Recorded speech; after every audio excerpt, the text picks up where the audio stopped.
It's Friday, March the 12th, and I'm John Kicklighter, currency strategist for DailyFX.com, here to give you the weekend wrap-up and an outlook for what we can expect from price action next week. Right now, we're looking at something very interesting, a U.S. dollar potential breakdown. If you were looking at this in isolation and you were seeing these technical levels giving, you would say, fantastic, this is a big move, this is a potential development of a new trend. I want to urge caution.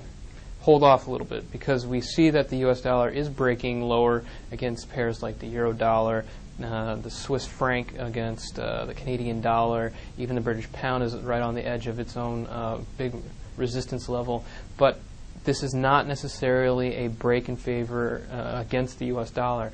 In fact, we're seeing that most of the other markets are just holding stable. So you see the Dow Jones is relatively unchanged. We actually see crude is down sharply on the day. So this suggests to us that risk appetite is not on the rise. And risk appetite is going to be since it's one of the primary fundamental drivers of the market right now, this is where you would find a real trend developing.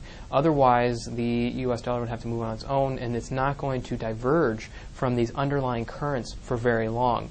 So, unless we see a significant rally in risk appetite over in the next few hours of active trading through the end of the week, or starting at the beginning of next week, this is not going to turn into a real breakout. In fact, it's turned into a false breakout. It'll just retrace, because we need the fundamental drive to keep it going, and we just don't have it just yet.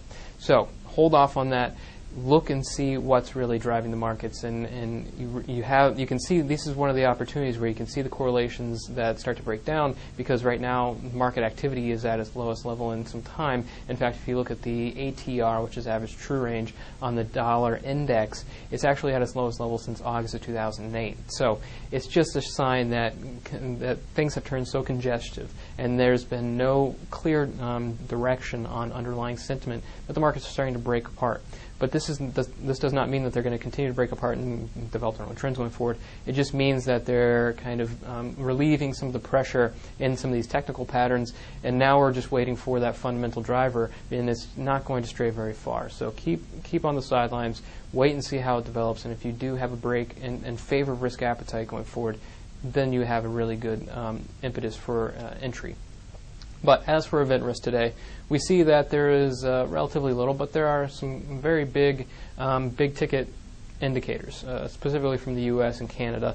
In the United States, we had the release of the retail sales report. Ended up being a little bit better than expected, not much. And we had the University of Michigan Consumer Confidence report, slightly worse than expected. Though both of these indicators are still showing a general improvement towards economic expansion. This is kind of the trend that we've been seeing for quite some time, and we can see that the general consensus is that the world's largest economy is going towards a slow and measured recovery. So this is not out of the question. This certainly isn't the driver that we would expect to really produce some breakouts, and it looks like this is more sentiment-based for the U.S. dollar than it is actual data-based.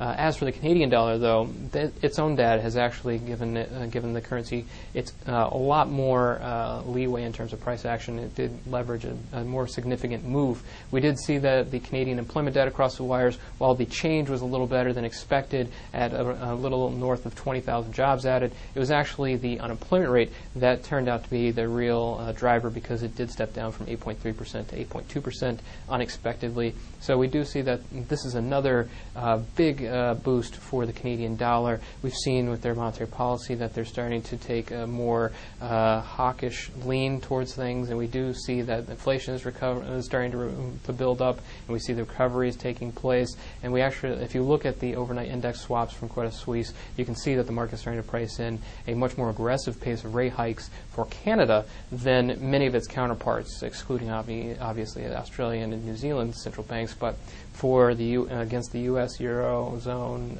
UK, Switzerland, the Canadian dollar really has the benefit and the lead over its counterparts in terms of rate expectations. So there is that as a driver. And then in Japan, the Japanese session, I don't want to ignore this because it's very important. We had Khan and Shirakawa, a number of officials talking back and forth, and there was a considerable amount of talk about intervening on behalf of the yen because they still consider it very strong.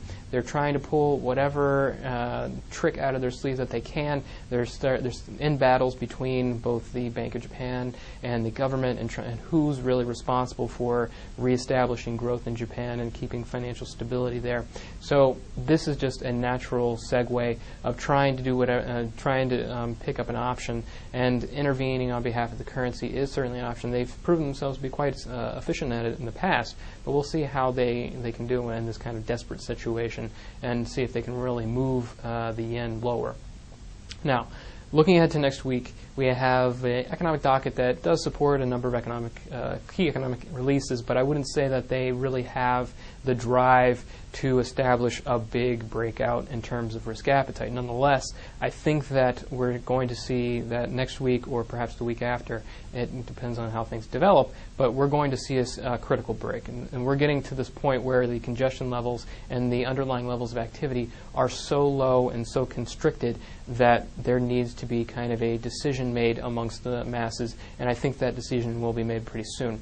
Which direction it takes, I'm not sure, but I am heavily on the bearish side. I think that there's going to be a continuous unwinding of risk appetite because things like China slowing its economy and its financial markets, the Eurozone situation, UK heading into an election with its fiscal problems, and globally, including the United States, huge deficits. These are all issues that are certainly going to weigh on growth and the fiscal health of the entire world. And I think that if we see that there is a kind of a burst in activity, it's going to really center on these kind of problems. So I'm still keeping a risk aversion bias, and I'll keep it going forward. But as for scheduled event risk, we can see there's a couple indicators we definitely, we should definitely be following, just in case for short-term volatility's sake. The U.S. CPI number. That's very important as an inflation gauge. This is the U.S. dollar has found some strength recently through interest rate expectations. It's ahead of its ECB counterparts, ahead of the BOE counterpart. But how likely is a hike by mid-year? We're going to see that through the inflation data because that's the one thing that really can push a hawkish outcome like that. And we also have the FOMC rate decision. Not expecting much from that, but always have to watch the commentary. I'll be covering that one live, so tune in for that one.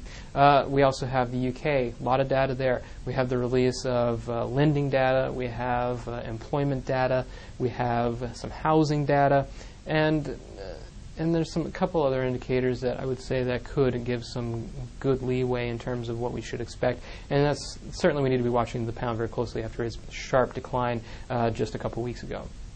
And then I'd also watch the Japanese BSI business confidence indicator, first quarter reading. Very important that the manufacturing sector is healthy in Japan. Otherwise, its recovery, its nascent recovery, is going to falter and fall apart. And then the Japanese economy will really be in a bad position and put the currency in an even worse position. Now, as for trades, I'm still long dollar yen. Adding I still do not have a full-size position. A break above 92 will encourage me, and a pull back to deeper levels, 87, 88, will encourage me to rebuild that position. Fundamental long-term updates recently is just they're looking to intervene, so that's a potential. And then today I also took a short dollar CAD. This is a reduced size position because I think that the U.S. dollar is kind of a sticky issue. I think it might actually turn into a false breakout for the U.S. dollar, but dollar CAD is kind of a different situation because it's a fundamental backdrop and it doesn't really follow those risk trends very closely. So keeping an eye on that. And then I'm also keeping a close eye on euro dollar, dollar Swiss. Those two pairs, initial potential breakout, but a neat confirmation in terms of what's happening in the background. We'll see that with next week, and I'll keep an eye on those. But we also have Aussie CAD, which is in terminal wedge formation. I think it might break out. And Aussie dollar, which is in a very steep rising trend channel that could reverse if we do have a move towards risk aversion. So there's a lot to watch. There's a lot of opportunities, but we need to be patient and let them come to us. If you want to read more about my picks or my colleagues' picks or read more about the fundamental technical analysis of the currency markets, please come and visit us at www.dailyfx.com.